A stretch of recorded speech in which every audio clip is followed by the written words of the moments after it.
Yeah. Yeah, what's going on? Ooh, the fade. Yes, sir. I know it's the time. I got it that time. Cold with it now. Yeah, what's going on, everybody? Black Four Horsemen back in the building, man. Ricky Fontaine from the Memphis 10. Y'all already know what it is. Got my boys, man, Q and Sig in the building. What's going on today, fellas? Podcast Tuesday. What's up? Heat, brother, heat. And I'm not talking about bringing it. I'm talking about hot. Hot. Yes, it is hot. 100 degrees, 100 degrees plus. We feel like Arizona. Yeah, no, ours ain't like that because we kind of cloudy, man. So like I said, I was telling you guys before we got started, when it gets cloudy out here, yeah, it'll be 100, but it'll still be okay. You know what I'm saying? It's when the sun is away from behind those clouds. That's when we had a problem. That's when you start to turn navy blue. But no humidity though, right? No, it's a little bit. Just a little bit. Not like back home there where y'all, sticking to the car seats and stuff like that. Yeah. Because I think it was 100, but I think they said heat index was like 104. Yeah. I ain't missing that. Yeah. That's what it was for my son's baseball game last night. They said the heat index was 102. And then said if it gets to 105, we'll cancel the game. I'm like, what? Oh, 3 degrees, bro. 3 more degrees. Like, come on, bro. Like, it was really right. What is that? I'm behind. Look, I'm sharing umbrellas with strangers trying to block the sun out for the other team. Like, look here, man. I need some relief.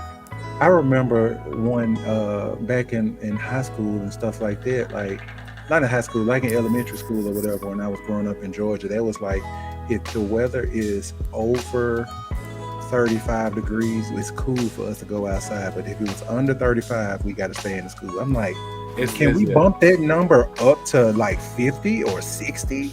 Yeah, like 32? Yeah, we can go outside if it's 33 degrees. Come on, bro. Yeah.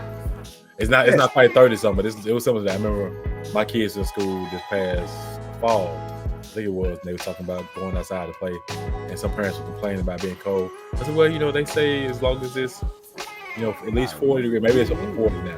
But it's okay for them to go outside. So, yeah, that was kind of funny. No, that's crazy, man. That's crazy. But yeah, we're gonna go ahead and get started, man. Cause man, like Friday Smackdown, then you come through on Monday. WWE is killing. I can't wait to see the ratings on this, man, because they brought it, man. The first thing we're gonna do is we're just gonna get into Smackdown. If I can find my cursor here, we can go ahead and get into SmackDown because we're just gonna talk about it. We're gonna start off with it. Jacob Fatu is in the building, and he came in wreck shop. Oh yeah. And the one thing I noticed, and I don't know a lot of people noticed, is again, we all knew it was coming. We've seen videos and pictures of him online for it, but the first thing I noticed was. He lost a lot of weight. He looks like he got in shape. Yeah, I was just about to say that. Yeah, he lost a lot of weight. So that may be why he didn't debut right away when he decided not to re-sign. When WWE first signed him, which was probably like a couple months ago, we was waiting for him. They probably putting him on that Gunther diet. Like, we need to drop some of his weight. Because I was showing like the video, because I haven't really seen them and stuff like that, but I've just been seeing the indie videos and stuff, and they were somebody said they'd be looking all grainy and stuff like he wrestled like 20 years ago. Right. But he was bigger, you know what I'm saying? Yeah. He was bigger. So he had a belly on, the stomach on him. Yeah, he lost it. He came out there, man, and I was like, man, he looked good though. Pause.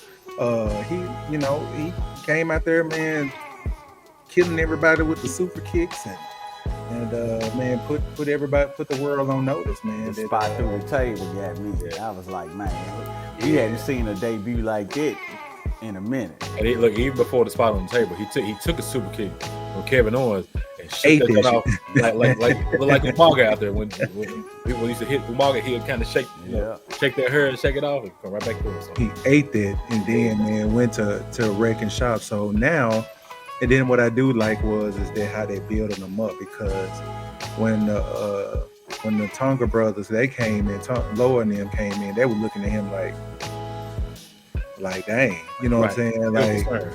Like they were concerned for like where you get how we pull this off, but we gonna go ahead and put the ones up anyway. You know what I'm saying? How they building it up. Even like I'll go ahead and we can go ahead and do the CM Punk and the Wise Man segment because that was dope in itself too. Doing a callback to where Paul Heyman and CM Punk, you know, that was his manager and stuff like that back in the day or whatever. And then to have him out there acting like he just scared for, like, even told Punk, he's like, take me with you. That was hilarious. But I like how they even still kept Roman, you know, on the front end of the picture when he said, I think it was before, maybe after, when Paul said to Solo, look, me and Roman had an agreement that nobody would put their hands on CM Punk because of our relationship. Mm-hmm. So that Solo, you know, was about to violate that. So I mean, I'm very curious on when what happens when Roman comes back because it's a lot of things. Not only you calling yourself head of the table, you anointing somebody else the right hand, you be recruiting, bringing other folks in, and you, not physically, you haven't physically abused Paul Heyman yet, but you're kind of verbally abusing him, mentally abusing him. So yeah, I think it's coming. It's coming. Yeah, no, it's go ahead. I'm interested to see, you know, because everybody was talking about he was going to the other side. Yeah, I thought that's what I predicted. So I'm interested to see who's going to be that fourth man to come on this side. And I don't want to see Sammy. Bring me another Samoan. It's probably going to be Sammy. And that's what I've been seeing a lot of people. I've been seeing a lot of people talking about Sami Zayn being involved in it, and I think for the most part that ship has sailed to me with that. But there's still some other stuff. Like I even saw a War Games picture where it was Roman and Jacob on the same side with the Usos. Mm-hmm. You know what I'm saying? So I don't know where they're going with this. I saw something where Jacob's brother was like, "See you soon" on a post. Yeah, that's Zillow. Yeah, so it's a lot of stuff, man, that they can intertwine with. But that's the dude who died. That's his son, right? Zilla. No. That's Roman. Roman's dad. No, that was Roman's dad that passed away. I'm saying no, but Zilla's dad. Did he died? Yokozuna, right? That's Yokozuna's son, right? Is it? I don't know. I gotta bring up that tree. I think that's Yokozuna's son. Okay. I gotta bring up that tree because it's hard to. They all over the place. Bro. I think that's Yokozuna's son. Because even Jacob Fatu, his dad was the Haku. Not Haku. No, it was like a Tonga kid. The Tonga kid. Tonga kid, yeah. Who was portrayed as a Tongan, but he's actually Samoan. Well, the other, those Haku's sons are Tongans. So yeah, there's a lot of mixed bags going in there. And so, but see that you got right. So Zillow Fatu is still out there, and you also got Hikuleo, who is actually Tama Tonga and Tongaloa's brother. Like that's the tall one, right? Yeah. Okay. So where does he fit in with that? So. And where the two twin girls, where they fit in? Yeah. Well, they're probably not. They still a year away or so. Yeah. But I mean, unless they decide to pull in Nia Jackson, maybe Tamina and people like that, then the girls probably gonna be outside the door there. I heard Tamina still. I heard. No, I ain't heard. We were hearing about Tamina's still in the back somewhere. Right. Yes. I think she retired from in ring actually, but I think she's still with the company behind the scenes. So. Bring her back. Shoot, if y'all got to get Naomi back in this thing some kind of way or whatever, because she married in a bloodline or whatever. Yeah. Make it work, man. Because like somebody said, y'all put in there about how many kids they got, they gonna wrestle. This bloodline thing going forever, doc. Right. Jacob got 7 by himself. Yeah. Jacob Fatu got 7 kids.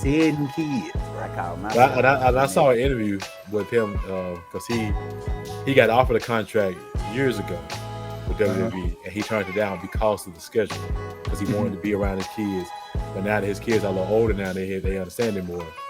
Now he's free to travel with WWE like he's going to have to. Okay. And Joe, Yeah, Joe must be listening because he just texted. Oh no, here you go, right there. I emailed the family tree. There you go. He just got off the phone with JJ Reddick, everybody. Joe in the building.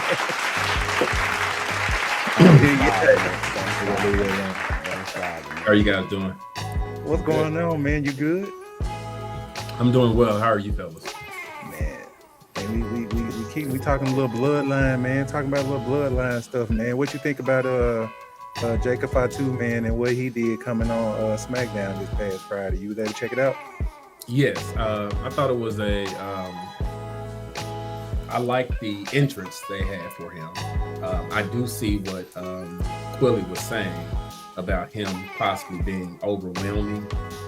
Kind of overshadowing Solo. He ain't even got on the mic yet.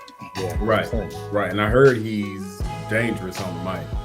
I heard he cold on the mic. So man, he sound like one of us on the mic, bro. Like for real. Like I closed my eyes. I did hear that he had some previous legal issues that might prevent him from like going to the out of town, out of the country. So I think they say he had like a robbery when he was a lot younger, and that might prevent him from going to your Clash in the Castles, your Canada, all your other countries. So I think hopefully WWE, because I think when he was with MLW, yeah, he just didn't travel out of the country with them. But you know what? That makes me so. I mean, it's technically not out of. I mean, it's out of the country, but technically it's right there. So, do you guys think he's gonna be there for Money in the Bank? That's a good question. Yeah. It's Canada. I mean, I see him. I see the silhouette in the Canada. picture and stuff like that because it's in Canada. So I'm like, are they gonna be tripping and he can't go up there? But he's on there as advertised, though. He might be on probation still. Now, didn't I see? Was it? Because I saw the graphic with Cody, Randy, and Kevin Owens versus the Bloodline. Was that Money in the Bank or was that like next week? I believe. No, that's what's coming up. Yeah, isn't something coming up this weekend? What was the match you say? What did you say? Well, a 6-man tag basically with Cody, Randy. No, that's Money in the Bank. That's Money in the Bank. So yeah, that's Money in the Bank. Now, one thing about it, if they keep it at 3, almost like Freebird rules, Bloodline can decide which 3 is going to actually be in the match. Well, I think that's probably what they're gonna do. I think they're working like hell right now to get that to try to get him to go by there because that'll be a pull for Canada, for him to be there and that be his first match. Go ahead, Joe. I'm sorry. No, you good. And I think that's possible because of the issues that the Usos had with those DUIs. Yeah, I think it prevented them at one point, but they were able to get that fixed where they could actually travel. He might get a work visa or something. Yeah. Possibly. I don't know because that was I didn't see it coming, and I was glad to see it because the Bloodline is still holding on to the top spot to me, followed by Judgment Day, obviously. But they're right there together, holding down both shows. So I'm interested in seeing where this is gonna go because Friday is supposed to be another acknowledgement kind of deal thing.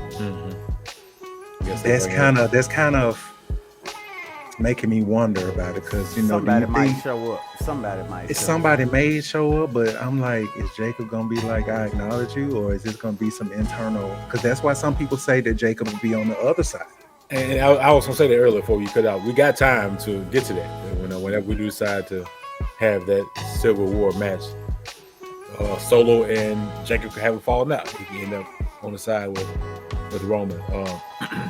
Because outside of that, the only other option is to bring Sammy back to be on the side with Roman and the Usos. I know Sig said he didn't want that stuff. On the flip side of that, though, Ricky was talking about how they were looking like, how you get this man? It could have been they were looking at him like, this nigga. Yeah. Right. Yeah. I mean, hey. I thought we voted no on this nigga. Exactly. Yeah, I know, right? So, you never know. It could go a whole lot of different ways. I was like, so you gonna really bring it in there? We just said the fact we weren't gonna get it in. All right, then. What we doing? Yeah, so I'm excited about that, man. So speaking of Money in the Bank, Melo, Andrade, and Chelsea Green.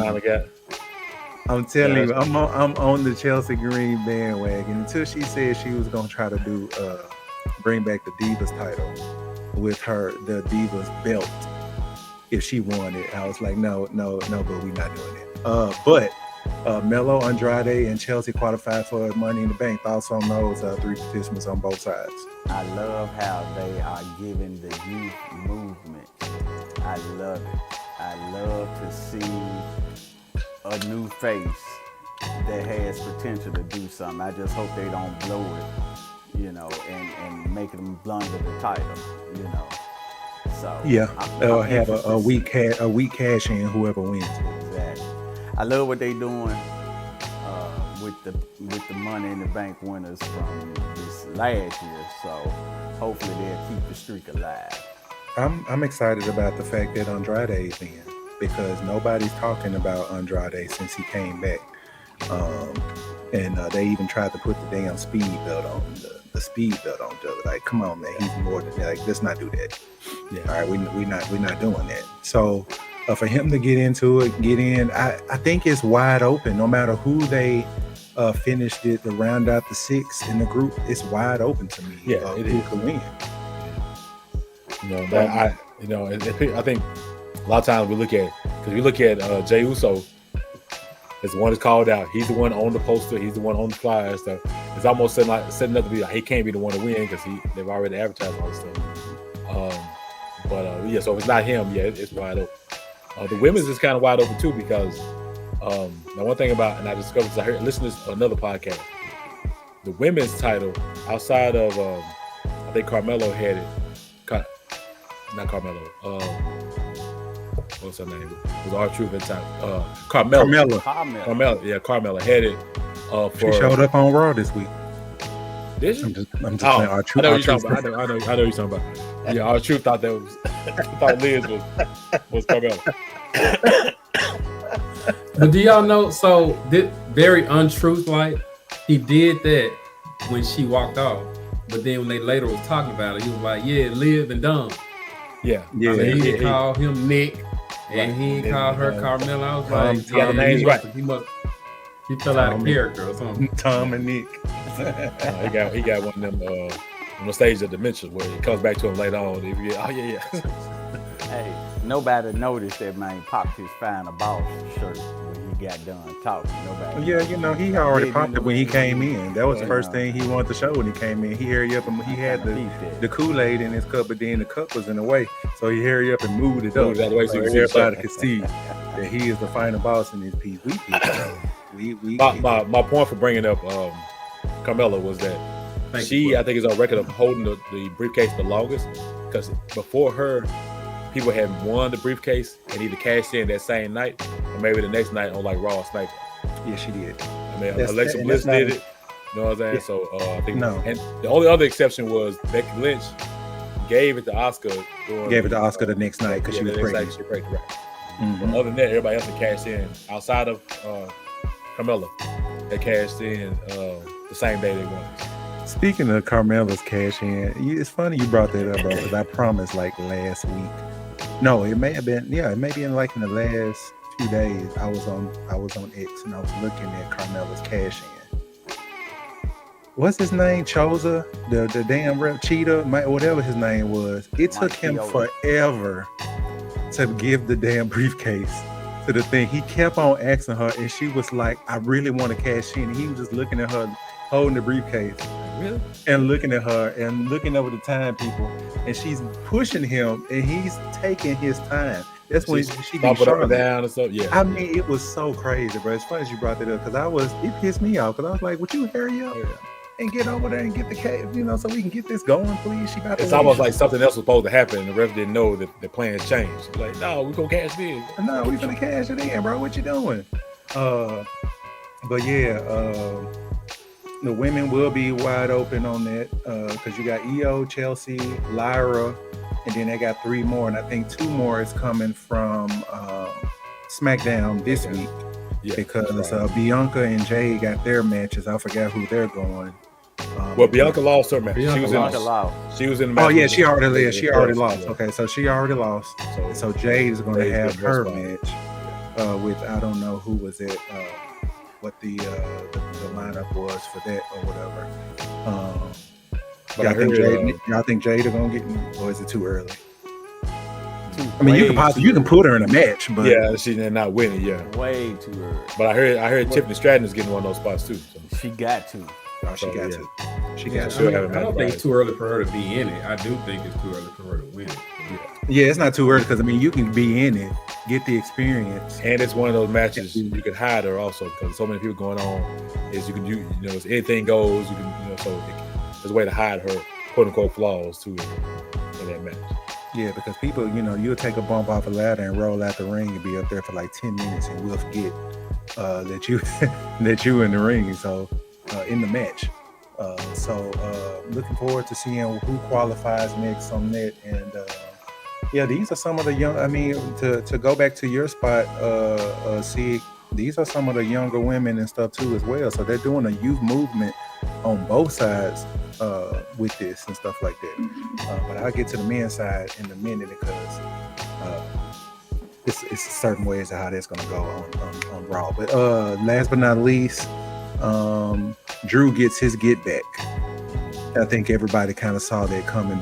With him being in Chicago, he was going to take it in his hometown, just like Drew did in his or whatever. So thoughts on that segment and just the rivalry overall right now. Enjoying the ride. Yeah, I do like to say it was a little different because you go from interviewing, I forget who they was interviewing, and then behind the scene you see the garage door DIY and Grayson Waller, and they were arguing, and we just heard that dum. Yeah, then the garage door opened, and you see Punk laying down. So I like the way they did it. I mean, he drove him to the ring and stuff, so it wasn't just a jump you from behind or come from up under the ring and attack you like they normally do. So it was different, and I liked it. Yeah, I like how he brought him out there, dumped him. Hey man, count down on Nick Aldis getting back in the ring, bro, because he pushed Drew, what I'm saying, like they were finna get ready to scrap. I see some. It might be coming sooner than you think. Yeah, I noticed that too. It wasn't no get out of my way type shit. It was like move, nigga. That's exactly what kind of push that was. And I was like, are they going to go to blows? Is this what's about to happen? I can see it. So is he injured? Why did he stop wrestling? Why did he stop? I don't know if it's injuries. I think it's just age and wear and tear on the body and stuff. Yeah, because Nick Aldis has been wrestling at least 30 years. I think a lot of people thought that when they brought him over and they signed him, that he was going to come in and wrestle. So there was some backlash at first when he was introduced as the SmackDown general manager. Like, did y'all bring him over for this? You know what I'm saying? So I think eventually he will probably have a match or two or whatever. I'm thinking people are saying it's AJ Styles. That may give AJ something because, even with AJ skipping a line and all that other stuff, this, that, and the third or whatever, I heard there was some beef with that. So don't know. Nick and Cody Rhodes have history also. When Cody was on his independent run, when he left WWE, Nick Aldis was the NWA champion, and Cody actually beat Nick for that title. So they got history too. Both of them, Nick and LA Knight. No, your boy on Raw, general manager. Both of them were. Both were wrestling. Yeah, Adam Pearce. Yeah, Adam Pearce. I haven't seen Adam Pearce wrestle, so that was new to me. Yeah. It was the clip. Video clip. There was a clip on there for him. He chokeslammed somebody. Almost broke dude. Yeah, almost broke dude back. That was great. Yeah. So this and then we can go ahead and I can talk about it now because they did happen on Raw, but Drew ended up taking the little bracelet that Punk has. I just realized he does have that everywhere he go or whatever. So now You talking about, you got the main wife name on his dog that he loved, Larry. Larry even got some chance. Larry the dog got a chance on Raw. It was crazy. It's getting personal. It's personal, It's getting personal. So and I like this. So I guess everybody needs to be hurt, because we call stuff rivalries, and they've been fighting back and forth for 2-3 weeks. Now, this is long-term story booking since what? Royal Rumble? Or wrestling. Yeah, Royal Rumble, because that's when CM Punk got hurt. And that's when CM Punk. Now, before that, Survivor Series, that's when he came back, right? Because he was talking trash too. He was pissed off too. So it kind of started there, and then Royal Rumble came, and that's when it got worse. So what's this? 5 months in the making of build up, even though Punk has been hurt. That's probably the problem. Because he's been hurt so it wouldn't happen sooner if he wasn't injured. But it makes it better, though. To me, it has made it better to me. It's going to get better, because once they actually wrestle and he get hurt again, then you're going to have another 5 months. I'm praying. It's the saying what we hear athletes say it all the time. You turn chicken salad into chicken. You turn chicken shit into chicken salad. So when he got hurt, they were like, "Damn, what we do now?" But they've been able to turn it around and make it, something. It's definitely been good, but think about the last maybe 4-5 times Punk wrestled. Maybe 3 or 4 of them he got hurt, including his time at AEW. His time at AEW, yeah. He got hurt twice in AEW, and not 3 times. Was it twice or 3 times? I think it was twice. Yeah. And then once, his very first match in televised match, he got hurt again. Yeah. I mean, he gonna keep getting hurt. We gonna pray against that. And hopefully he's able to wrestle and keep his body together. You know what I'm saying? Because nothing would be more terrible for him for this match, this SummerSlam, to build up, and all of a sudden he gets hurt in the match, pulls a Shane McMahon in the match, and you know what I'm saying, like, that's crazy. That'll be awful. I hate that for him. So talking to AEW. Huh? I heard rumors about him talking to AEW. Who? Shane? Yes. Oh yeah, I saw that too. Yeah. That'll feel so much like when Shane showed up on WCW, though, man. Like, I don't know. AEW feels like WCW to me. It's gonna hit, but it'll hit a little different because you no longer have a McMahon over in WWE. That's the only thing. Unless you want to count Stephanie. But if a McMahon, but it's Shane still WWE when you think about him. Oh yeah. You still so now is to people's mind. There are going to be some wrestling idiots out there that's going to be like, oh, he's still part of it. He's just going over there to do this. Hey, they might do a collab now because he, and all this other stuff. No. If he go over there, he needs to stick to a behind-the-scenes role. If he comes on camera, then yes, they're going to immediately think that some kind of takeover is happening. Yeah, man, exactly. Y'all hear that? Here come the money. Tell me y'all ain't getting out your. Oh yeah. I'm definitely standing up. Here we go. I hope I recorded it, and I'll go back and look at it, because I'll miss that mug in a minute, and I'll just read it on Twitter. Sig tells us about it. It happens on AEW. Sig tells us about it. You know it. Tell us he gonna be a good. Hey bro, hey, cut it on, man. Shane McMahon to ride. AEW is good, bro. It's just, I don't know if Sig said this or Quilly, but they wrestle. So when they wrestle, you're talking about maybe at least 2, if not 3 commercial breaks per match. So you ain't finna get no quick one hit. Right. You finna get a whole lot of wrestling. But I think some people was like, look, y'all doing too much, man. Just, hit us off with a quick match and then gone. But I think he always wanted to prioritize the wrestling. Yeah. And it'd be good. The wrestling is good. The major difference is the storylines. Now, me personally, I'm a kid that watched soap operas with my grandma and stuff, so I like the drama. So WWE has storylines that we're gonna talk about it next when we talk about the Judgment Day and Raw. They have storylines that I like to follow. I gotta see what happens next. It's lacking in AEW. They gonna put on banger matches, 5-star matches, but after the match, what happens then? So that's why I said they need to build a better storylines in my. It reminds me of Channel 5 wrestling. You had a brief brawl feud. They didn't tell a story. Somebody have an interview. They'll call somebody out, and then they gonna fight. And that's what AEW does. They gonna call you out, and you gonna fight. Don't disrespect Memphis wrestling like that, because Eddie Gilbert and Jerry Lawler, that shit was bad and brewing for years. Well, you know, that's one feud. That's one. I mean, they have storylines. It's just kind of they don't stick with them. From what I heard, they don't stick with them. No, they don't get in the ring to start a show off and give you 15 minutes of straight talking. They don't. Right, do that 15 minutes rest. You the first match they coming on. You got a match. You know what I'm saying? And then MJF just did that 2 weeks ago. And then they'll pitch in. They do. Yeah, sometimes they will. You know. But then the week after, MJF and Roost was in a bang. Commercial break joint. Like I just said, I mean, he's not just talking. He'll get in the ring, and you got people from the top to the bottom willing to work week after week. Swerve Strickland is the AEW champion. The man will start off a show wrestling.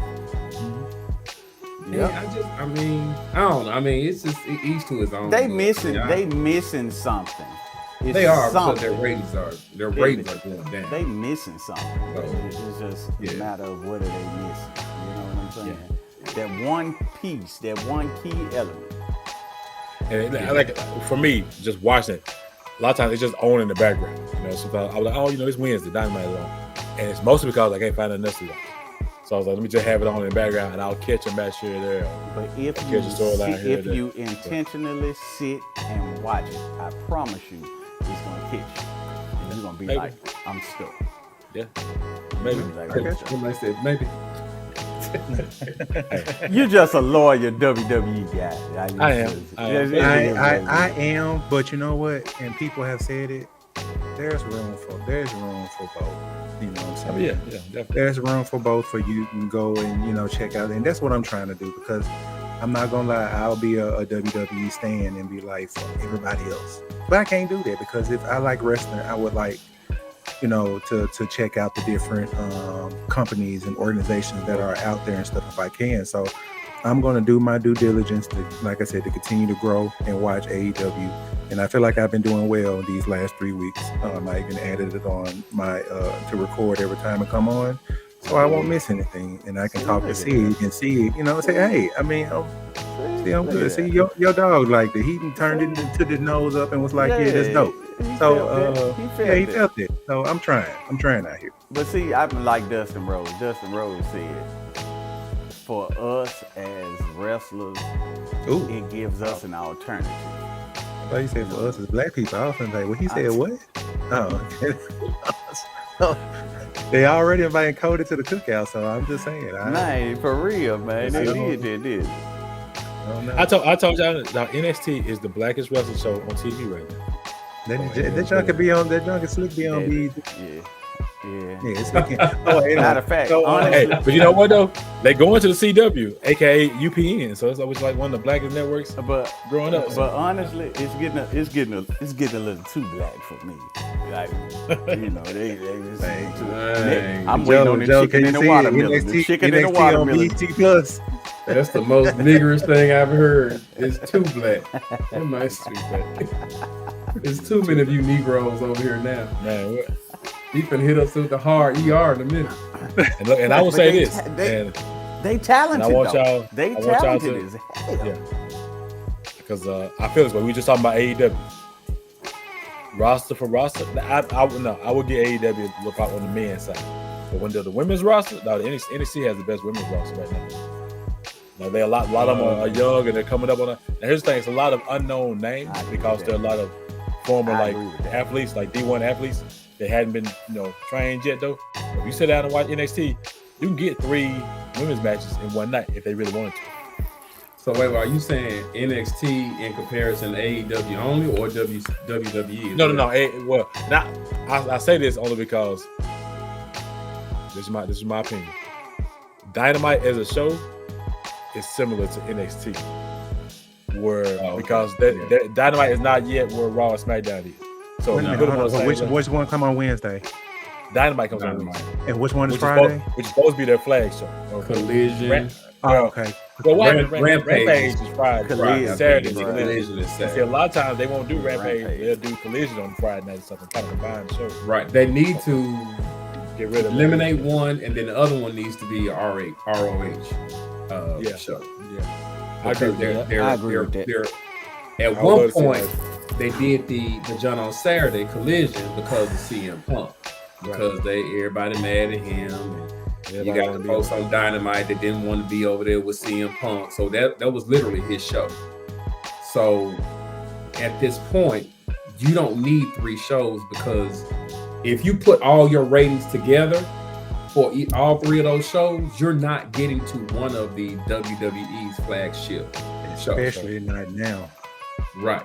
Because you're talking about 1.5, 1.7 million views on those. I think Dynamite averages 7, and the other ones might average 2 to 3 respectively. So it's like I looked at some, Joe. NXT is actually outshone recently. Yeah, recently. Yeah. NXT was at like 700 and something. I think Dynamite was at 6, and then the other ones at like 5 or something like that. So that's crazy. Yeah, recently. Now, up until last couple of weeks, Dynamite still had a slight edge over them, but now they've caught up, and they're starting to surpass. Because bringing the business. Trick bringing the business, man. No, it's that Sexy Red, bro. Ever since Sexy Red came on, bro, hey, shit been changing. I know I'm not gonna say this. It has what they call it, legible effects. You know, it's been so she put that water down, so you know I did it. I did it ready, gonna. Oh. All right, let's move on to Monday Night. Thank you. All right, okay. So got a commercial break, so. Yeah, we got a break here, man. I got to give a shout out to the homie, man, over at Creative Graphics. Y'all already know what it is, man. For all your motivational wear and gear and stuff like that, man, hit up my guys over at creativegraphics.com, man.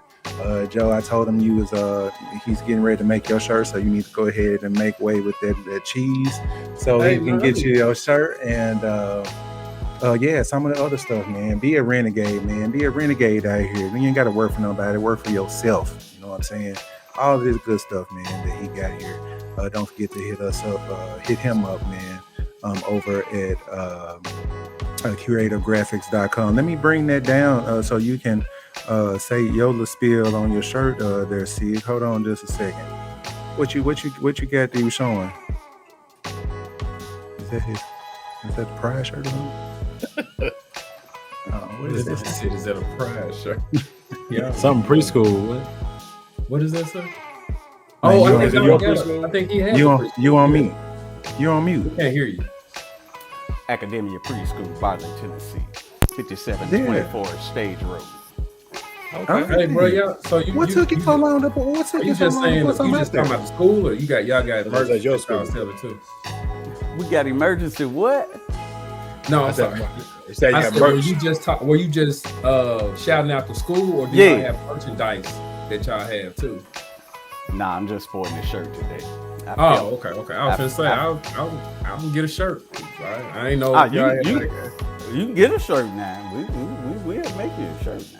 Now I'm just making. So, whose school is that? Your school? Is that something that you? Yeah. So why haven't you said something so I can push this out here to the masses, bro? Oh man, what I just thought about it as you were talking, and when you said that, I was like, bam. Episode 12. I need to have something so I can put that up there, man. I got you. We send the link is in It's in our chat. It's in our Four Horsemen chat too. Okay, because I need to. I like that sacrifice, John. You say were you playing when he said he was making me a shirt? I told him that you was. I told him I said one of my homeboys gonna hit you up on that, so be looking at the website. Okay, yeah, I like that. That sacrifice is really nice. Yeah, it was just a trade, y'all.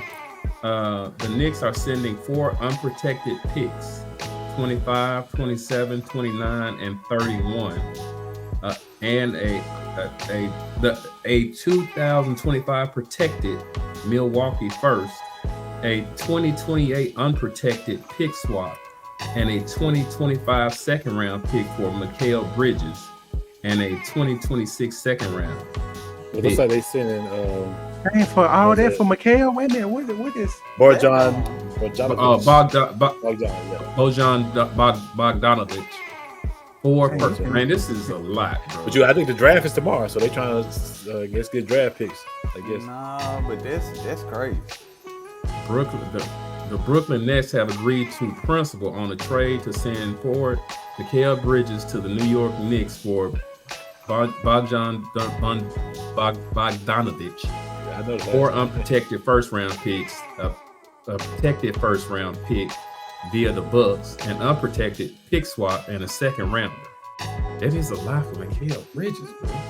Hey, that's what they need. So wait a minute. So this basically means that they're not going to pay OG because they wanted the same. Yeah, OG opted out. I know, but we need to try to I thought he was coming back because they was like 20-3 with him in the lineup, bro. Like that was like a no-brainer. So now that whole chemistry thing has got to change now because Mikal is a different kind of player. He'll get you buckets, but defensively he's straight too. But I thought OG fit better. But it's worth all of it. I can't see it. I won't even look at the picks. I was just looking at the players, man. The picks, those picks probably will get traded again before the draft's over, or on draft day, probably. But I don't see any players. That's why I was like, he said, wait a minute, here you go. No, it's Bojan Bogdanovic and 4 unprotected first round picks and another first round pick. So 5 first round picks, unprotected pick swap, and a second rounder. So you got player for player. So you got Mikal and Bojan. Then you got 1, 2, 3, 4, 5, 6 picks. And maybe they're still talking about it because he said another massive deal. Brooklyn has a deal with Houston to return the Nets 2026 first round pick for a 2027 Phoenix Suns first round pick. Sources tell ESPN. Rockets also acquire so it's like a 2025 right to swap Houston or OKC first for a 2025 Suns first round. Man, they just oh my god, what just happened?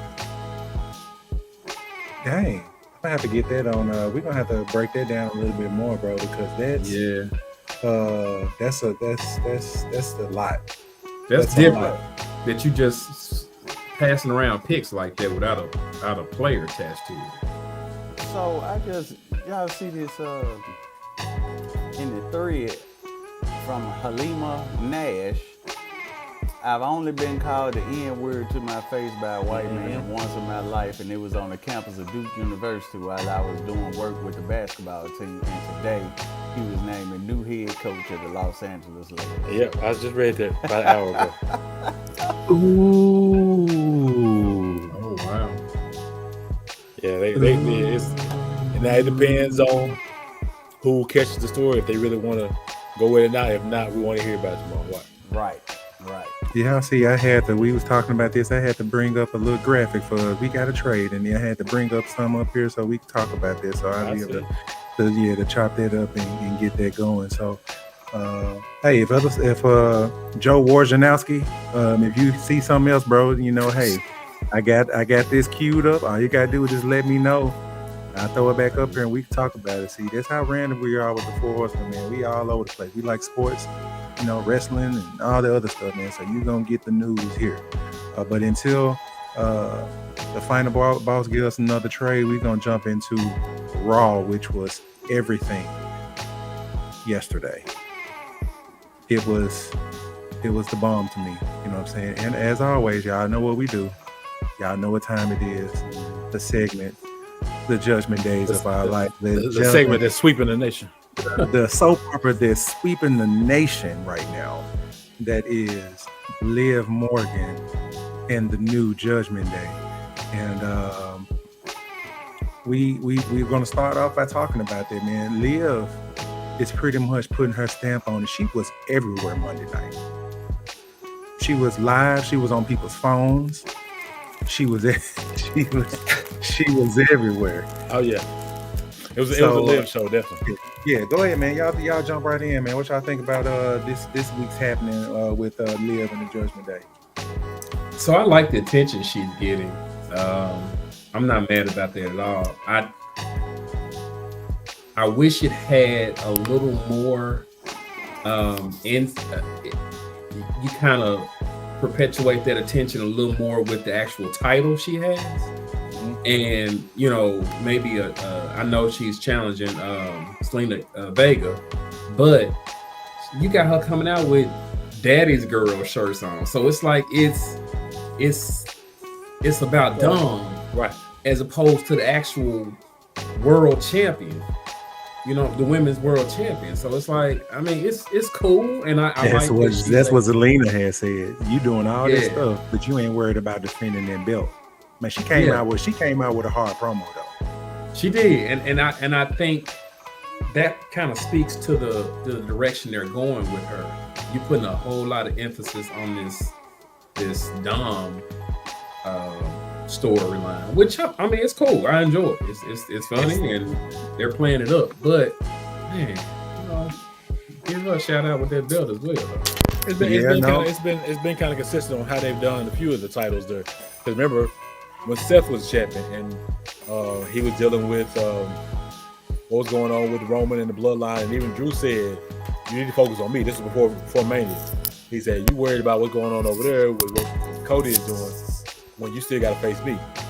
So and so you got to think about other people that's losing their focus on being a champion and worrying about other stuff, other drama outside of. So that's just one example where they've been kind of but you weren't gonna find no Seth Rollins loves Cody t-shirt. Well, no, and Seth was defending the hell out of that belt. Yeah, that's true too. Yeah, but I mean, but Rhea was doing it too, because when nobody really touching Rhea in the ring really at that point. So what was she doing? She was making matches for the Judgment Day. She was still talking about Dirty Dom, all the other stuff. She ran Judgment Day, and and she was holding the title, right? So now she was doing Judgment Day. Rhea was holding the title. Yeah, Rhea was defending the hell out of that title too. Sure was. I don't know, like PLEs, not normal. Bro, she was not on the show doing that. She was at PLEs doing it. That's right. Y'all trying to punk Rhea, man. Hold on. No, we ain't trying to. I'm just saying the same thing that she doing, because guess what? I mean, is this gonna be her first or this her second title defense, right? Is it? Oh, because she did the cage match with Becky. She did the cage match, then she's doing this one. Yeah. But I mean, I'm cool with it. I like where, like you said, I like where it's going. It gives the intrigue of her also being a champion and taking over everything that Rhea had, and that's what I'm saying. That's what's making it what it is. I can't find the list, but there was a list on the internet of all the stuff that was supposedly in that room that Leah supposedly bought them. So they bought them a TV. PS5, chicken tenders. No, she gave them chicken nuggets, bro. I even put on. I was like, could she not have gotten tenders, bro? Like, we doing nuggets. But look, and sent what we suspect sent Don a nude picture or whatever. So I know everybody. Hold on. Raquel Rodriguez 4 times. Shayna Baszler 4 times. Nat 4 times. Nia Jax 3 times, Zoe Starks 2 times, Ivy Nile 2 times, Zelina Vega, Becky Lynch. Man, come on, bro. Rhea had that belt for a whole year, bro. Bro, that's literally Roman Reigns probably got one of these. He probably got. Liv just got the belt last Saturday. not technically, but you know what I'm trying to say. Versus a whole look, year. She came out a couple of months. I don't know. Maybe to me, Rhea was the focus was the title and then Judgment Day, not Judgment Day. She was saying, "Hey, y'all need to get some belts because I'm the one out here holding it down." That's kind of what the perspective she was coming from. For me, these folks, they just. If I'm not mistaken, which one of the biggest things of the night for me is that Bobblehead got a tag. He's a tag champion now with it. So guess what? Now the Judgment Day have the gold. Yeah, they have the gold again. El Campeon, you got Liv, and now the tag team. This is how it was supposed to be in the first place to me. And Liv doing it, and she making a statement. And now she's going to beat up on Zelina Vega, which should be a good match. And shout out to Zelina, man. That promo, she got people to chant sloppy seconds, bro. Doing the thing. That was crazy. But cut off promo. We forgot how good Zelina is on the mic. Yeah. So that was a good segment. But go ahead, bro. What you think, say? What was I about to say? I like the fact that the Liv, the way they used her in the show, how she was able to kind of manipulate R-Truth into getting them to defend the titles. She was able to use her charm and her wit throughout the whole show, and her interfering in the match, because distracting R-Truth and causing the match. I like the way they used it because it was definitely her show last night. So. Yeah. So let's see. I mean, backstage. Damien coming back there to the clubhouse, and she pops out that thing. And then we thinking this Dom in there, then this Finn. The audience like, ooh, like, you know what I'm saying? Like, it's drama, bro. I'm loving it. What else we got? The R-Truth segment, manipulating him and stuff like that. All of a sudden now she's giggly-eyed because Dominic Poole took up for her and pushed his daddy down. And she just like, oh, my hero. It's crazy, man. And I'm enjoying every week that we get a chance to see this. And then, like I said, it's only going to pop off as soon as we hear, this is my brutality. And when you hear that, it's going to be a pop that's going to be crazy.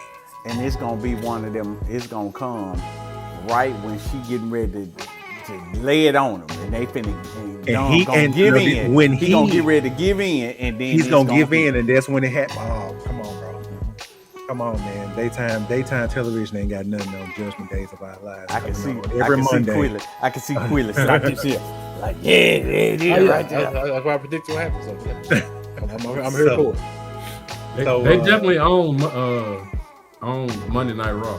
They run it. Doesn't they run it? But you know what? They can't get rid of that, because that's really the only thing they got going right now.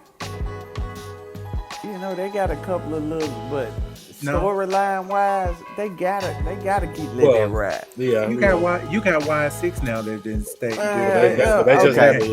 That's coming. Then you got, they're still showing it, and like I said, we broke it here, like the Creed brothers and stuff. They're still dropping that. They're getting ready to, join Gable and stuff like that now, because he's left alone.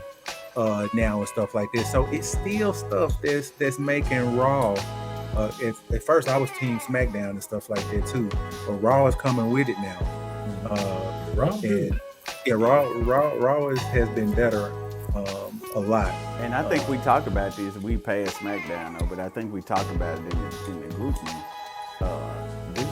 SmackDown was very good. Yeah, one of the best shows they had all year. Compared to what they had since Roman left. Yeah, that was one of the best ones. And then, then following it up with this, you know what I'm saying? They're just laying it on thick. You know what I'm saying? Mm-hmm. So, let me tell you what got me. What's promo? That? Which one? Y6. Oh, we got with the interview going. We was going to that now because that was a dope video with First it started with what's it called coming out. Yeah. She came out. Chad Gable won his match, and she came out. So he Exactly. got out there like, okay, I'm out. But how they turned and went to the table with a box and a VHS, which is so like, you know, that fits. It fits. I mean, nobody's gonna come out there with a DVD or whatever like that, but it fits. An old tape, and then you got the tape showing Uncle Howdy and Bo Dallas. I was not expecting to see Bo Dallas on the other side. That was so wild. That was wild, yeah. That was so wild. And I go ahead, Joe. I predict we're gonna get. And that's another way you can carry this on. I predict we're gonna get interviewed with all 5 of the people. I'll say it's probably so next week you probably may get Rowan, or and then at some point Nikki Cross, and then Joe Gacy and Jess Loomis. I can see, and they can do that for weeks, and they can span depending on what they plan on doing, like when they're going to debut as a group and really wreak havoc. You can push that off for like 4 or 5 weeks by just interviewing them each week. Maybe they all bring a tape. Don't let what. Well, she can probably do it, but maybe somebody else leave the tape, or is it somewhere in the back somebody finds something that, man, like bring back the damn big Jack in the Box and the tape pop or whatever. But I'm feeling that they can do something each week to introduce each member of the Y6.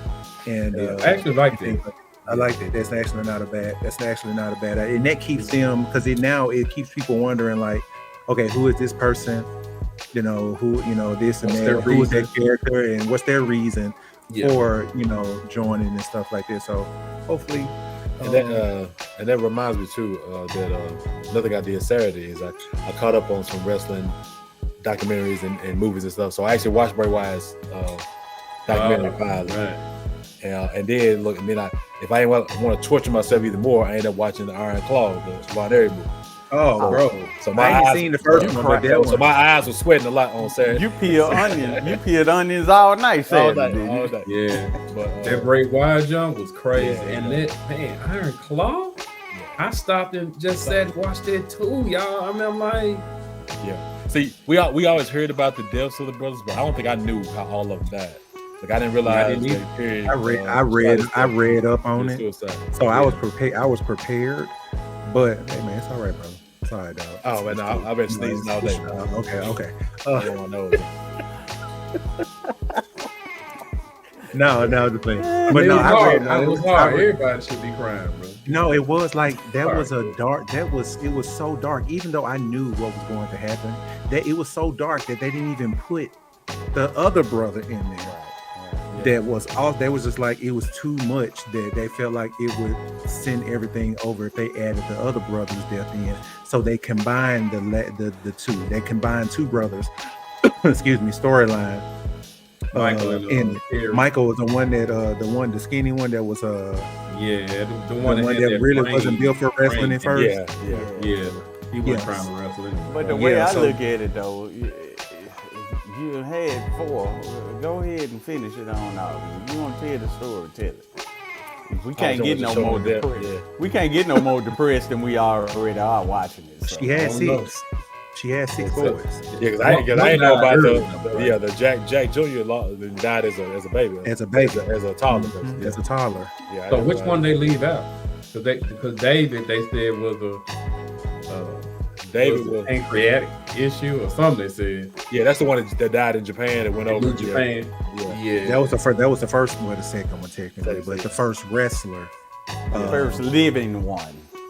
The first living one that died. I was reading up on David, and it said Ric Flair's book. It said something about was it Bob? Whoever that was, it wasn't a Briscoe. Somebody went into David's hotel, got something out of there, and then they left it looking like he had the heart attack or the pancreatic issue or whatever. But Ric Flair was putting it out there like it was suicide as well. I think he had some painkillers, if I'm not mistaken, in there. Yeah. And they said he may have OD'd on those. So So it was Kevin. We talked about Kevin. We talked about David. We talked about Kerry. The only thing I can pick on is I think they should have picked a better person to play Kerry because he did not look like Kerry Von Erich. But anyway, I actually think he did. It wasn't the guy that played Kevin didn't look like Kevin. Zach Efron did not look like Kevin. Kevin Von Erich is the one that's still living. The skinny one with the always wrestling bare feet. Yeah, the one that used to be barefoot. Yeah, he used to wrestle barefoot. Yeah. That's the one. It was his basically the story from his eyes, from his version of the story. They should have found somebody else to look a little better than that. The person that they didn't talk about was Chris. They combined Chris and Mike's story. Oh, okay. So Chris was a wrestler as well.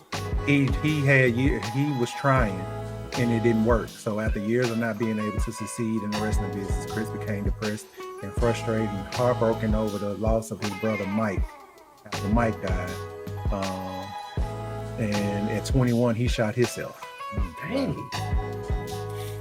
It's crazy. Toxicology reports that it revealed that he had cocaine and Valium in his system at the time of death. That's crazy. I mean, but think about it though. So much pressure to uphold. And a lot of it was his dad. Was their daddy? It was the father. Yeah. So a lot of this stuff are building like, hey, this kid, you're going to be the first one to bring the belt into my family, and if that don't work, then you go into the next one. Go ahead, bro. I'm sorry, because even Kerry was an Olympian. Now, if some things happened in the government that stopped him going for Olympics, and even Chris, his dad was like, "Look, they took the Olympics from you. You need to come back here and get in the ring. They can't take wrestling from you." Like that. So I mean, forcing him into the ring. Yeah, they can. They can take it from all of them. Man, what? And just to build this up though, there are third generation of wrestlers now. We got Ross. And we got Marshall. Those are Kevin. Those are Kevin's sons. Kevin's children. Yeah. And then we got you better not call him Von Erich. And we got Lacey. Oh, he changed their name. Yeah. Their name is Atkinson. Yeah. You know what I'm saying? But now they go by Von Erich. They go by Von Erich in AEW. They need to change that back to Atkinson. And then I think it was just for that one night. I think Lacey Von Erich, but she retired in 2010 though. But so is Lacey's Kerry's daughter? That's Kerry's daughter. Okay. Lacey Von Erich. She was with TNA and with TNA. TNA. Before is she still alive? Yeah, she's still alive. Yeah, she retired from wrestling. Yeah. Okay, just checking, make sure. But the Von Erich story has always intrigued me when I was younger. Bro, if I was born and you told me earlier everybody was dead, I'm like, nah, I'm straight. You send me to a foster home. That story, that's one of those stories. There are wrestling stories that have always intrigued me. You got Owen Hart stuff, and you got Chris Benoit. You got the Von Erichs. Bruiser Brody story is crazy too. I think that's what it was. Bruiser Brody got his story. They say he got stabbed. They tried to kill him over there in Puerto Rico. So yeah. No, I think another wrestler tried. They did it. Right. Yeah. It wasn't no suicide or nothing. I'll say. No, they killed. Dude walked up in the shower and killed him and walked out. Tony Atlas told that story. Man, that behind what was the Dark Side of the Ring? That was crazy. I need to catch up on them too. They've been good lately. Man. Look, and I don't want to jump back to the Bray Wyatt movie. I know it's foul though. I couldn't help but we know Mike Rotunda. We know Barry Windham. So we see their faces. Mike Rotunda's wife look like Barry Windham with a wig on. if you look at her, I haven't seen it. No, I haven't so the seen whole it time, yet. that's all I can think about. And look, even Mike Rotunda's daughter, she could be cute, but I still see Mike Rotunda in her face. That's why I was like, I couldn't. Like Charlotte, she looked like her daddy. Like Ric Flair, yeah. She looked like Ric Flair with hair, man. And I can't say, man, Charlotte, man, she cute, man. No, it's like saying, man, Rick, man, with her, man, that man, I can't, can't see it. I can't see past it. Andrade can, but I can't. So anyway, but so going back to, like I said, that was a dope video. I look like Rikishi with hair. Go ahead. My bad. Y'all go ahead. Here we go. Now, see, we did good. For I apologize for bringing it hour, up because they just allowed Joe to go down that road. That's all right, because that wasn't even. We wasn't. I'm gonna put her in. I'm gonna put her back in the box with him again. That's what I'm gonna do. I'm gonna put her back in the box right next to him, looking at him. That's what I'm gonna do. But yeah, so we got reintroduced to Bo Dallas. I thought that was really good. And again, like if we can continue to get that going to introduce us to the rest of the members of the Y6, that will be dope. Going to show back up, everybody, all of a sudden. And basically gave off the vibe like I don't give a damn who wins this match at Money in the Bank. The title's coming to me at SummerSlam. Yeah. That's why I would not be surprised if Damon Priest beats Seth at Money in the Bank, because he's gonna lose it to Gunther at SummerSlam. If that's the plan, because Gunther should eventually be champion. Yep, that's the plan. I mean, even if like I think that, you know, and going back to that, because I was trying to say it during Judgment Day, we were talking about like the different people and stuff like that. Damian, I feel like he's just missing something else. Like it's like sometimes his promos and stuff be unseasoned. And then, you know, if he don't know what to say, he'll be like, I'm still the champ. Like, motherfucker, we know that you now they calling him El Champion. Now, is that the same thing that Chris Jericho was going by when he was AEW champion? He was a lay champion. Lay champion. Okay. I think he was supposed to be the French version. Was it? Is that French? Yeah. Lay champion. Okay. Yeah, lay champion or whatever. But they even try to put a stipulation on it. Champion. That's something. It's not champ. It's like champion. Yeah. But yeah, even Seth and Damien Priest putting the stipulation on the match. You know, if Damien loses, he got to leave Judgment Day. But I think that's gonna happen anyway. Once Rhea comes back, you know, he's gonna be doing his own thing. So yeah. So what I'm saying is, even if he was to, because all the stipulation was for Seth is that he will not challenge for the world title as long as Priest is champion. If Priest loses and next month at SummerSlam, then that stipulation is gone. So I mean, which we can kind of figure. My thing is here, because I don't see Seth losing clean. Who's going to interfere? That was my and it's going to set up something with Seth to make him. So who's going to do it? That's what I'm trying to think. I'm wrecking my brain to see. I would have slick preferred Punk and Seth, but I mean it's too late at this point because Punk and Drew deep into it. Yeah. But yeah, I don't readily see anyone that would interfere in it. But I agree, it makes sense for somebody to interfere in it so that he can win. So that he can win, and then Seth can start his program, because what will we do for Seth for SummerSlam? You know what I'm saying? It's whoever's gonna come and interfere in this match coming up. That's what I'm thinking. But I'm trying to think now on the roster. Who, other than Braun Breaker? Yeah, I guess you could do Carlito, but that wouldn't make sense. Oh no. That wouldn't make any sense. Or maybe somebody. I mean, he's part of the Judgment Day and stuff like that, but that's the only reason I said it, because you got Finn and Big Head as the champions now. Well, maybe somebody called that a couple weeks ago. I'm just saying. You said they're gonna be champions? Yeah. We was naming tag teams, and you did say they can put it together, but I don't remember, and I can roll tape. I don't remember you saying that they will be champions. Roll tape. But I'll give it to you though. Roll tape. But yeah, I mean, Carlito is still trying to prove himself, so I can see him going out there trying to help Damien Priest. He's still trying to that would be much of a program, but I mean, like, and then I would say Dominic would be a better program than Carlito. No, okay. Oh, y'all talking about a program with Damien Priest, or you talking about with Seth Rollins? Seth win. Oh, okay. Yeah, no, with Seth Rollins. No, somebody interfere in the match to cause Seth to win. How about the Y6 come? How come Uncle Howdy come and get involved? Because we gotta wait. Because I'm still gonna cut back on the fact that the Y6 is a babyface faction. You think so? Yeah. If you look at the people, because now they started with Chad Gable.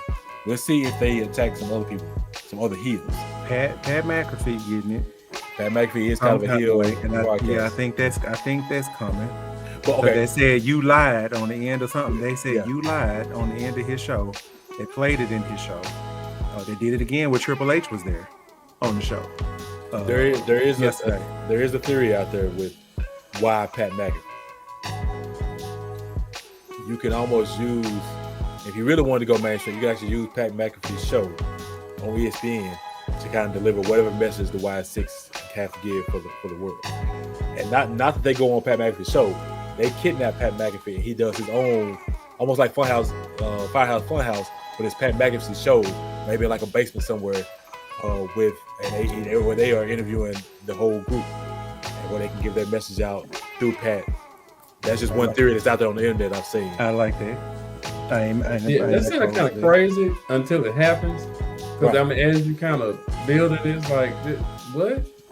I mean, why not? Like that would be, you have your own, if you quote unquote, you have your own mouthpiece that you quote unquote hypnotize or whatever. And Pat McAfee has like a show just like Bray did with the Funhouse. I kind of think that'll be dope. But what did he lie about though? I don't know. So that's what we got to find out. We don't know. That's what we got to find out. But going back to what you said though, with that, I think they got to start small before they start coming for some of these head honchos to me. You know what I'm saying? You kind of start and get your feet wet and stuff with, like with your Chad Gable, scare them, and you go after Karrion Kross or something, to kind of get them to build them up to then, next thing you know, we talking about Bo Dallas going after Gunther for a title. You know what I'm saying? Eventually. You know what I'm saying? So I think the slow build and stuff like that. We don't want to rush it, but we still don't want to drag it along with people like, okay, it's getting stale when y'all gonna make something happen. So Bo can go too. So Bo was an NXT champion. Bo can go. He can go if you believe. Believe. You have to believe. That voice was that irked me. Yeah. But they said in NXT, I think he was there. Him and Bray coming in kind of overlapped each other. So when Bray came in NXT, Bo Dallas got called up to the main roster. But even when he left, there's interviews with Bray saying that all he kept hearing was, "Well, you're not quite as good as your brother." Talking about Bo. So Bo had already been in NXT and went over. So Bray a lot of times was comparing himself, trying to live up to what was Bo doing as a wrestler in the ring. That's crazy. Bray was always the creative one, but in between them ropes, Bo Dallas, he was a dude. That's crazy to hear you say that too, because that would totally be the opposite based off what we. Because like I said, I didn't really see. I mean, the only thing I remember is Bo leave. I didn't get a chance to really see him in NXT. Yeah. That's when it was like FCW, still Florida Championship. Right. So I didn't get a chance to really see him, but the fact that you're saying that, and him, that even adds on to the fact that him being reintroduced yesterday to everybody and stuff like that, and the stuff that he was saying about his brother and stuff like that, man.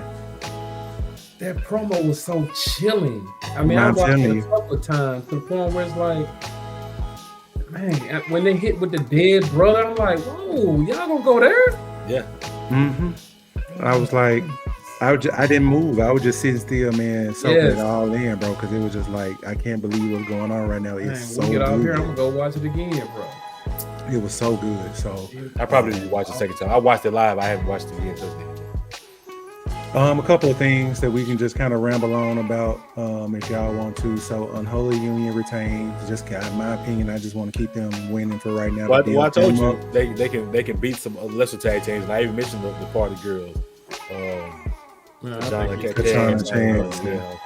You said Shane and old girl, I think. It's over. Not as that first title, but no, he said something about Katana Chance now. Yeah, I don't know about that. I feel like he said it's over. They had the titles in the last couple of times. I mean, like, so before who did? Before what's the call it got it? Scott, what's that called? When they first kind of split out, Damage Control. Damage Control. Before Damage Control got it, I think Katana Chance and they wanted it. The Party Girls. Yeah, that's where they wanted from. Yeah. So, but now I understand that, and I agree. I'm saying everybody said Shayna and Zoe. That was because they party. They was in their triple threat match, but I said they could possibly get them a match because Bianca and Jay's not gonna get the title rematch right away. But I mentioned something about them beating lesser tag teams until Bianca and Jay get the rematch back. And I have a chance that was one of those lesser tag teams. Where's Sonya Deville go? Well, we can only They assume, cut that quick, man. but we don't know yet. So she could just been asking for this 1 week or two, but because she talked the first couple sessions, a couple of weeks, and next week she was just backstage talking. You saw her, the camera pan, and you saw her talking to Zoe Starks and Shayna Baszler. But you didn't actually hear them speak. So we have not seen her since then. It's been like 2 weeks. So Yeah. Okay. All right. Let's see. Karrion Kross beats Kofi. Xavier Woods gets jumped in the back. Kofi was coming out, and Xavier Woods looked like he didn't want to be out there. You know, he was clapping like, we're seeing. It's coming. It's coming. Yeah. Yeah, it's coming. I'm excited. I'm excited for it. And you see.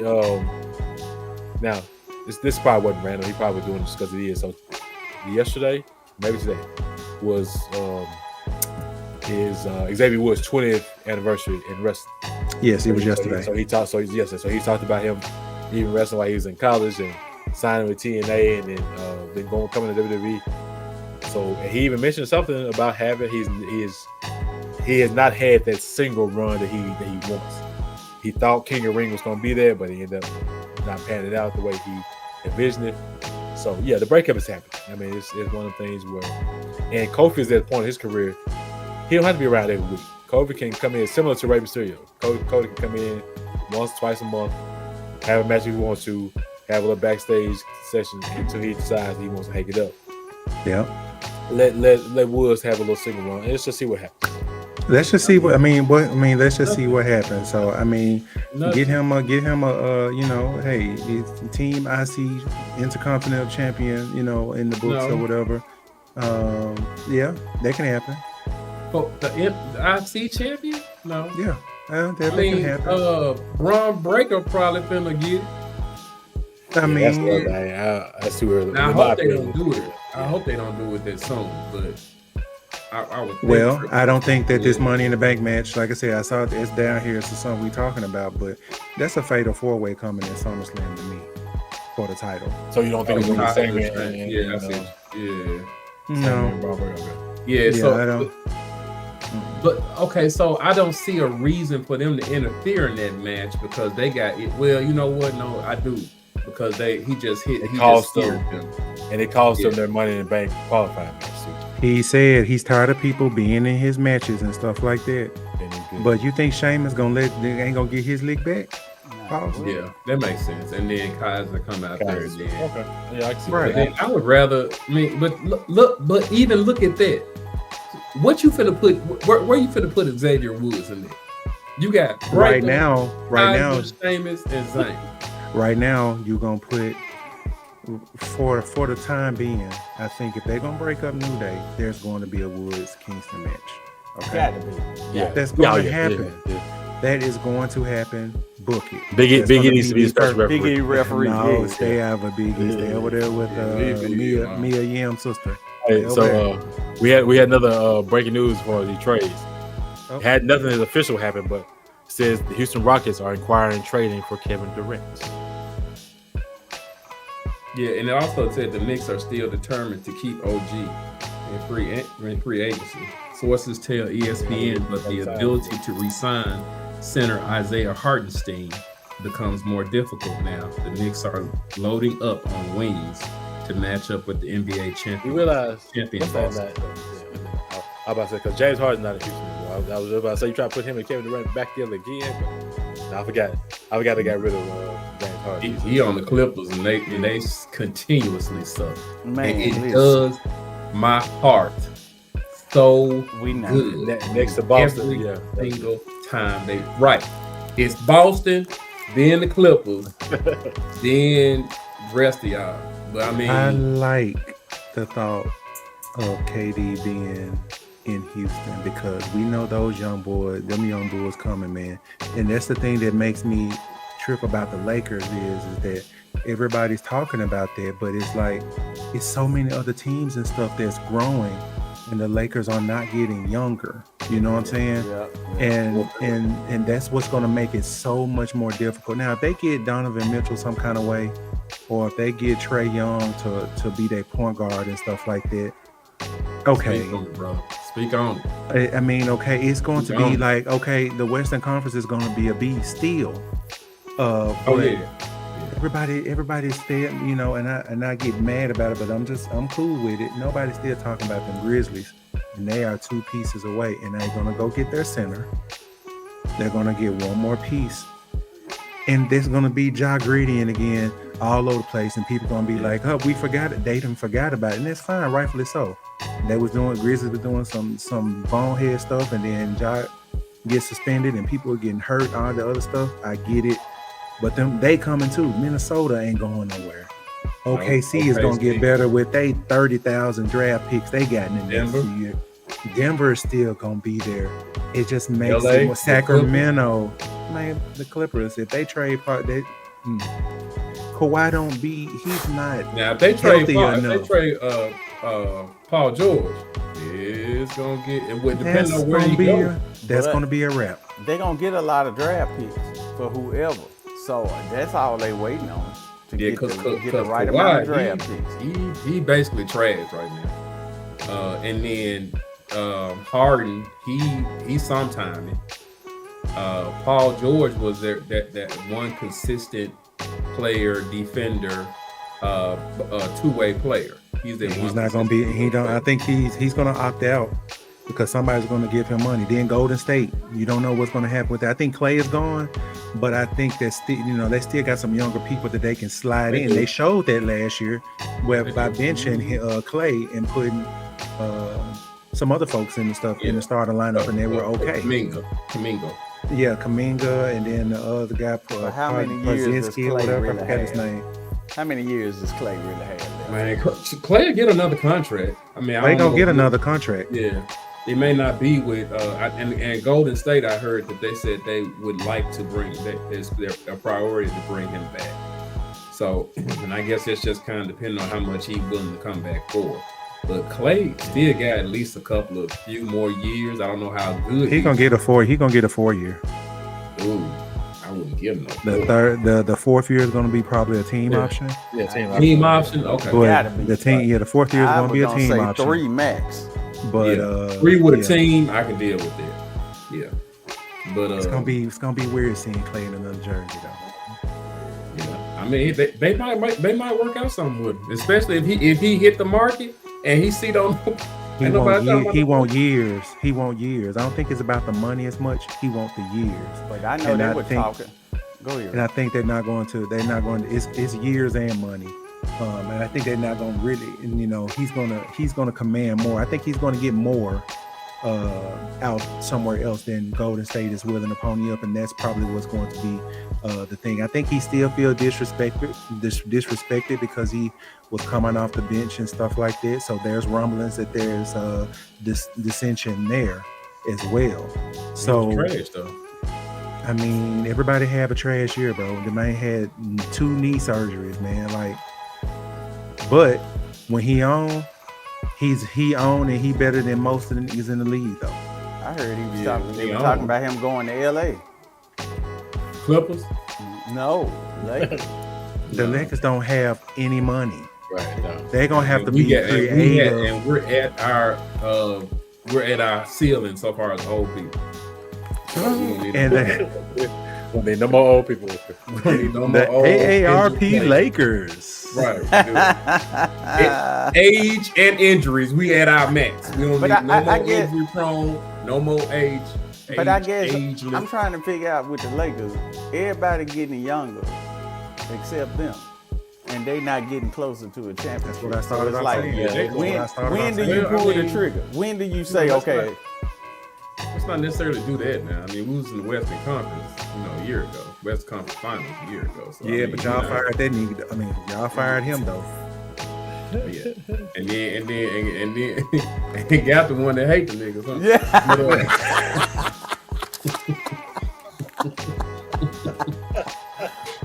Woo! All right, so more NBA news. Appreciate that.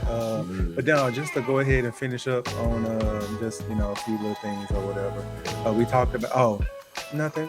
Chad Gable qualified for Money in the Bank.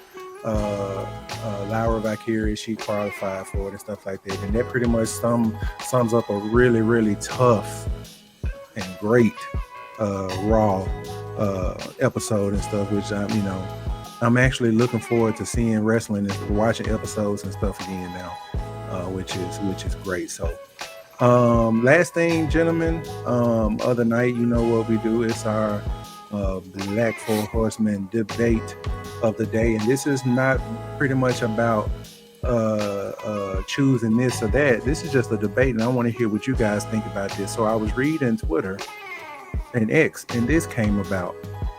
MVP agrees that the WWE stole the Hurt gimmick and gave it to the Bloodline.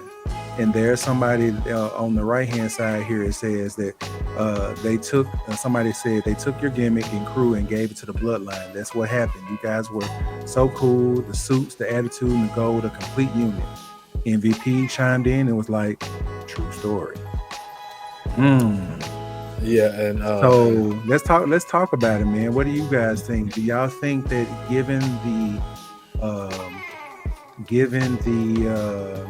the string and the leeway that they gave the Bloodline, do you think that her business could have been something like the Bloodline? Yeah, the problem with her business is because they came around, and it's almost time. They came around during the time of Vince McMahon transitioning out and Triple H coming back in. They kind of got lost in the shuffle. Now, another tweet I saw was that they blamed Vince McMahon for breaking up the Hurt business, and then they also said Triple H. What was it? I said Triple H could have fixed it. No, he said Vince McMahon took it down.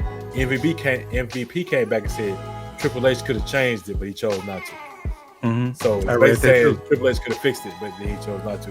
And then, so I wouldn't say they necessarily gave the gimmick to the Bloodline, because we think, listen to interviews, I think this is something Roman wanted to do for the longest, as far as bringing his family up, because when he was gone, right before COVID happened, and he was gone, he came back with the whole Rick Everybody and Lee shirt in the Performance Center. His goal when he came back was to elevate his cousins, which at the time was just the Usos. I think since then it expanded by bringing in other family members. I think the problem with the Hurt business is just that, you can say what it is 4 black guys on the top of the card. I didn't think at the time. I don't think Vince saw them as those guys in suits. We already know how Vince feels about black wrestlers and athletes and stuff. He has to put them in a certain stereotypical box, whether they're playing a pimp or a gangster or any old black. What you say? Any old black stereotypes. No, I'm sorry. Something just came. I'm sorry. Yeah, he didn't see them in the suit and tie business professional guys that they were. So I think Vince, basically ruined that gimmick before he really got started. I think that's trash, because I also read that Ricochet was actually supposed to be there. They wanted Ricochet in instead of Cedric Alexander. Alexander, and who knows what that would have been for Ricochet's career. Right. If that would have been a thing, that would have gave. It kind of would have been almost like the same, because of the high flying. Because Cedric can go too. They've been showing Cedric and Ashanti Adonis, backstage and ringside and stuff like that. Go ahead and put them in TNA, not TNA, but NXT. Hell, send them over to TNA too.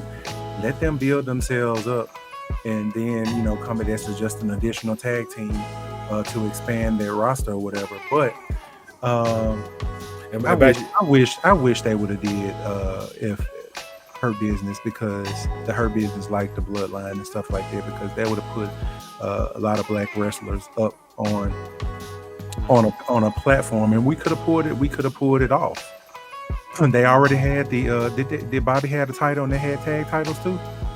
Yeah, at one point, all of them had and stuff like that. And I think they just dropped the ball with it, and they trying to make it up with this whole pride BS, and that just did not get off.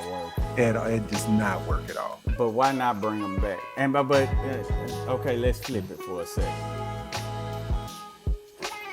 If I'm not mistaken, Roman was forming the bloodline during the pandemic, which the Hurt Business, if I'm not mistaken, it came a little after that, right? Yeah, I mean, it was shortly after, because I remember the Hurt Business came around when COVID first hit, and they were doing all the shows out of the Performance Center. And I remember reading the reason why they was on TV so much, because it was them, Bianca, and the Street Profits. The reason why they was on TV so much is because they lived in the area. They didn't have to worry about flying wrestlers in because of COVID and getting tested and all that kind of stuff. So they would have 2 or 3 segments every night on Raw and SmackDown, just those handful of people. And that's where the Hurt Business first started. Again, because they all was together. Now, back to what Ricky said, I saw something too. MVP wanted Cedric Alexander and Ricochet, but then they told him you could only pick one. And he decided to go with Ced because he figured Ricochet was better off, could do things, but I was already doing things on his own, so he didn't really need it. But I think the Hurt Business probably would have stuck around if they had one more major player. You know, because you put, Shelton is Shelton. You got to give it to him. You know, Bobby. But then Cedric. yeah. You gotta, and I couldn't see, even if they brought the Hurt Business back, it'll only be for a short time because it'll fizzle out. Even though we want to see it, them white folk don't want to see it. They don't want to see Well, it. and not only that, I'm curious to see why MVP hasn't been on TV in a while. Now I know usually he comes around when Omos comes around.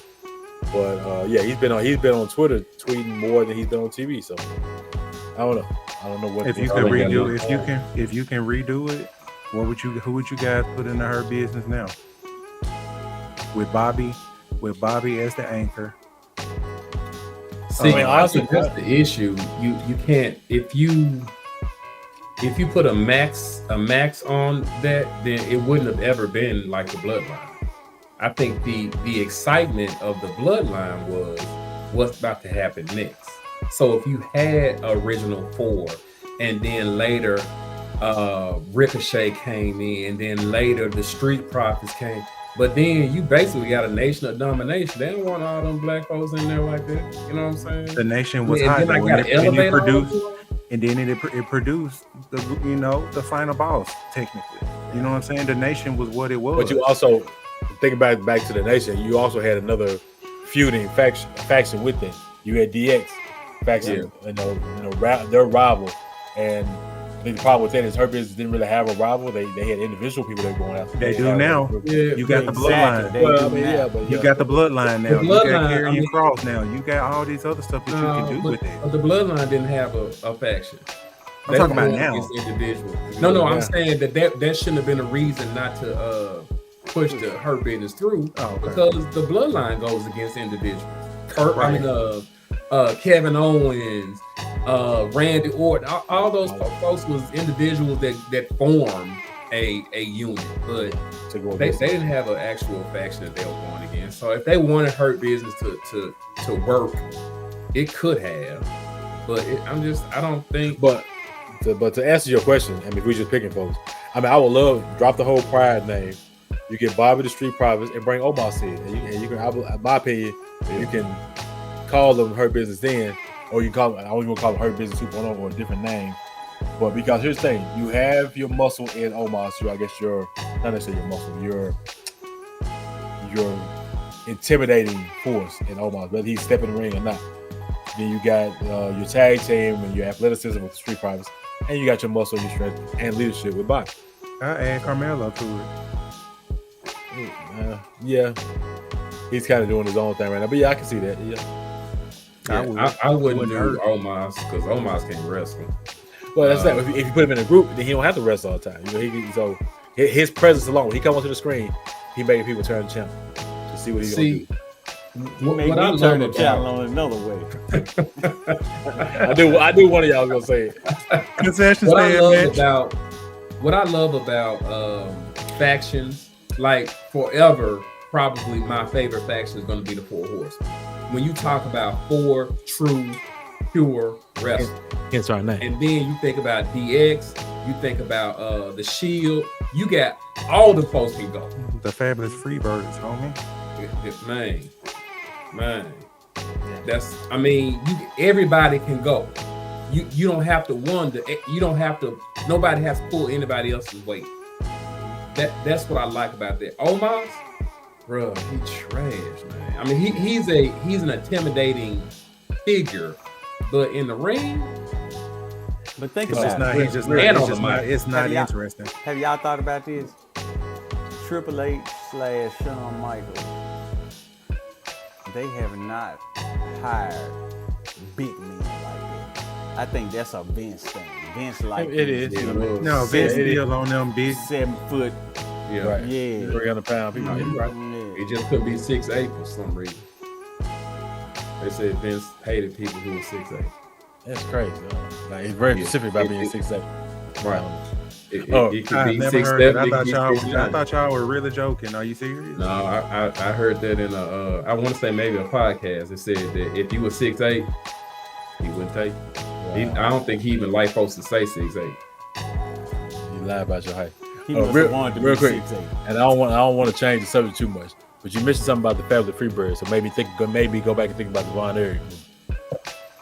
Did y'all realize that MJF was in that movie for like 3 seconds? I was looking for him the whole movie. Bro, it's literally like a cut scene. Well, not a cut scene, but like, you know how you got a full screen, then you have in the corner of another thing, you got two different scenes going on. He's up in the corner where you see Kevin. He tagged with Kevin Von Erich. Kevin Von Erich is kind of depressed on like tag me in. It's in the character MJF playing, where he just suplexing people. And he's literally in there for like 3 seconds. You don't even see a close up of his face. I heard he was in there, but I did not see him. And I'm gonna have to go back and look at this. I remember that executive part. produced the movie too. Right, he was a producer, and he missed like a month of show on AEW For that on the one finish, scene. For that one little scene, yeah. No, he missed it because he was an executive producer. Yeah. Well, okay, maybe. I did. I was like, That one thing. Well, that makes that one look thing. right, y'all can mail me my check. You know what I'm saying? So, Look, I promise I'll be a fan over there, and they paying to me. And This somebody MJF like in the movie. fall on my lap, and I'm like, "Rah," and This him in the movie, y'all. Is it? and matter of fact, when the camera first goes on, it shows his back. You don't see his face until he runs somebody into the rope. So he get ready to close like that, and that's when he turn around and you see his face. And that was the most horrific wig I ever seen. he was playing the Von Erich, so they had the big hair. No, Hold on. listen, Okay, I mean, talk and about everybody. Go ahead. We done. Let me finish this. Did y'all notice the Ric Flair that was in the movie? I heard That people. I was just gonna say that because all these other people that they were portraying and stuff like that almost as worse as this Clipper series that people are portraying like it's that bad. The guy playing Chris Paul and stuff.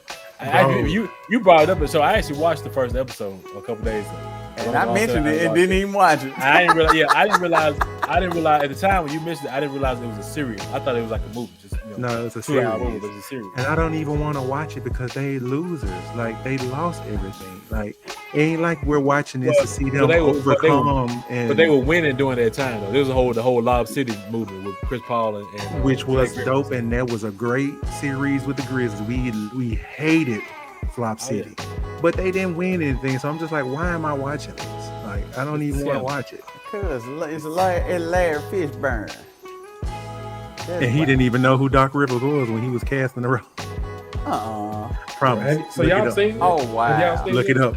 I've He seen didn't know who he was. He didn't know who Doc Rivers was. Wow. I didn't watch the Showtime joint. Man, that was good. That was Are you serious? I'm mad that they canceled it because they. I stopped watching it, bro. After I found out they were canceling, I didn't finish the last one. But Skip Bayless got upset about it when they were talking about Jerry West because he said Jerry West. But you talk to players.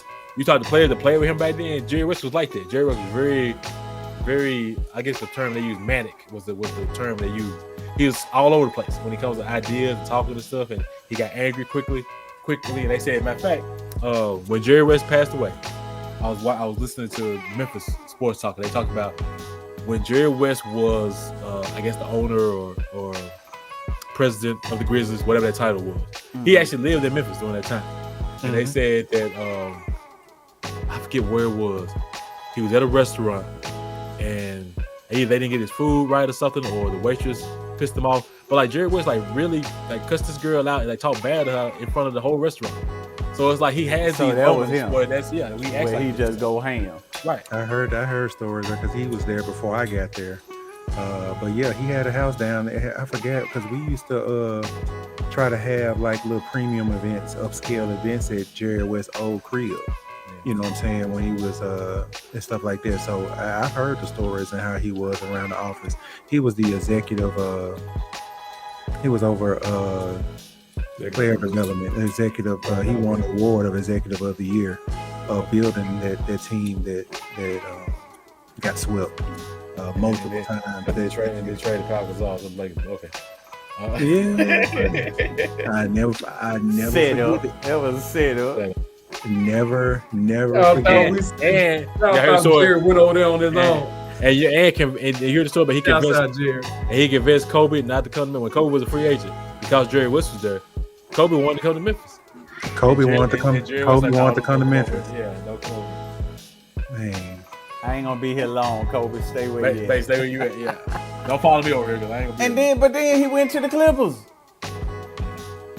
He just wanted to get back to LA. Yeah, they trash though. And then he went to Golden State. And got a ring. They ain't trash. But the Clippers ain't trash. The Clippers have been cursed. Because you tried to set us up with Kawhi, and we put that Laker curse on them. So they until you do right by us, everything you got to think about going. Oh no! Hey, the Lakers are probably still run. They move. The Clippers moving out. They new stadium to be ready next basketball season. But we about to see, man. Like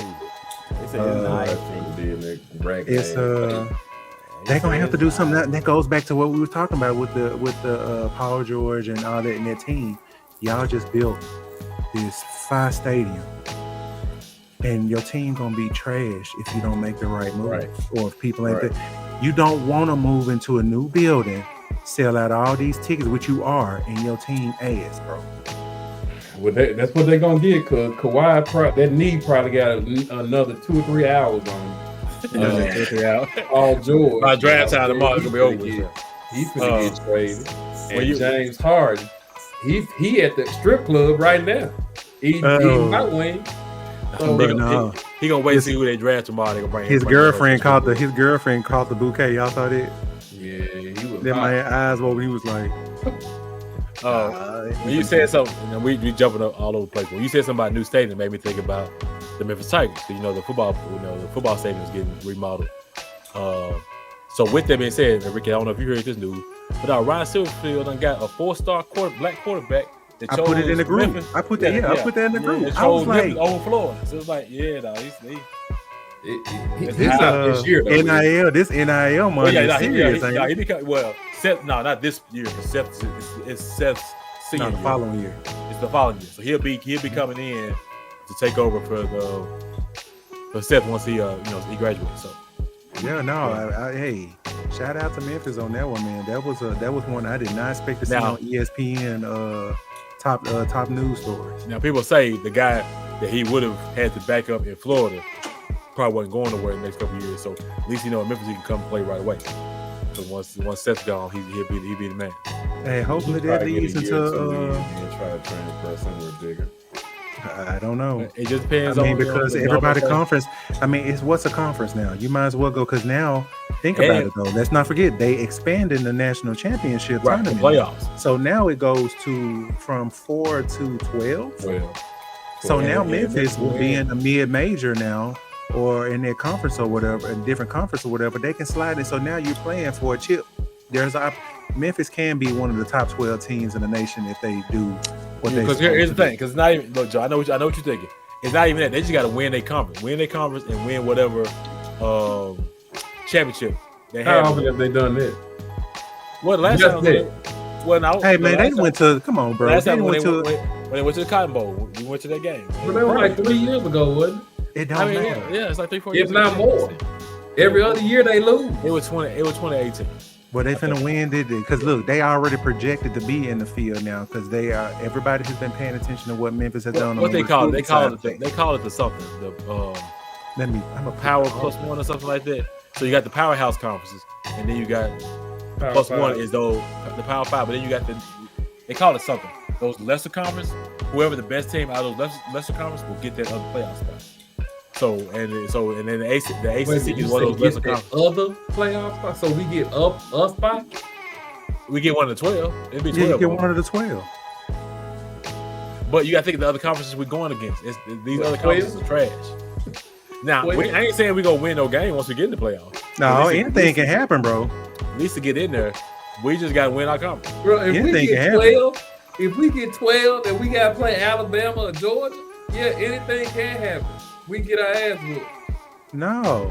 So we got niggas out here in Georgia. We know people in Georgia that were to hurt their football team and they won't make it to the field just because we want to win this game. We big Memphis over here. Man, fuck the Big 12. It's just big Memphis. It's just big Memphis.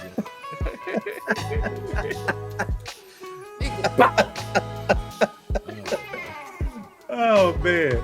Okay, man. Look, we out this job, man. Look, we are under 2 hours today, man, with everybody on here.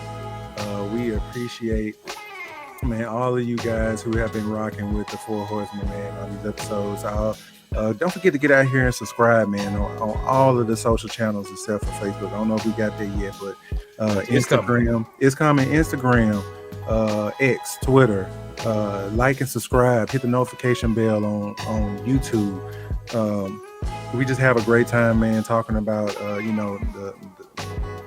the WWE, the NXT with Sig have his little moments where he ready to sell us on NXT and AEW and all of the good stuff, man. And even just like I said, we just popped out and told y'all about a trade that's confusing as hell that I might have to go back and read.